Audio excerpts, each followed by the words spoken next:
Go ahead. Next. I'm concerned about the direction that City Council and St. Pete officials will take this city if you vote to vacate the sidewalk in front of Baywalk. What is your real reason for vacating the sidewalk? Is it because protesters are a safety hazard? We block the 3 entrances? We're bad for business? No, it's none of the above. The real reason for vacating the sidewalk is to keep out black youth who have euphemistically been labeled loiterers.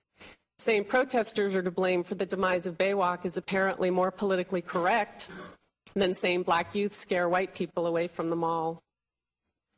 This is an act of desperation. We have to do this because consequences may be economically dire if we don't.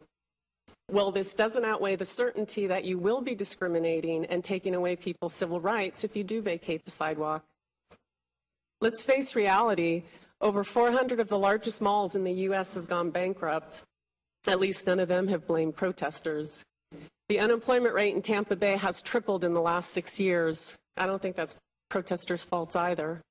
Florida's population is declining for the first time in more than 60 years. And let's not repeat bad history. In January of 2007, St. Pete police were ordered to slash the tents of homeless people. Fox 13 News asked if St. Pete was the meanest city in the nation. In July, St. Pete was named the 2nd meanest city in the country towards homeless.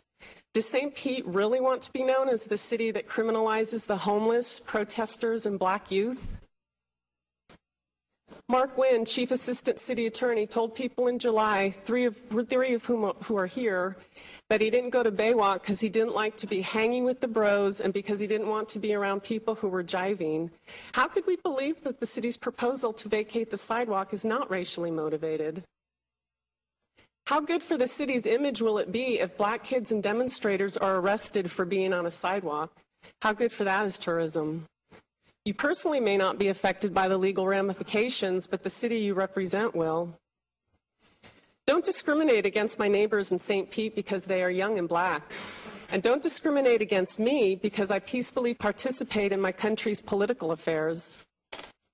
Instead of criminalizing racial, cultural, and political diversity, you should embrace it. Baywalk is more likely to thrive if this is your approach, the 6 million quid pro quo notwithstanding. Listen to the facts and logic, not to desperation. Don't let the St. Pete Times editorial board tell you what to do. Don't let the mayor and his illegal backroom private meetings tell you what to do. Do the right and moral thing. Vote no. Thank you. Thank you. Next speaker.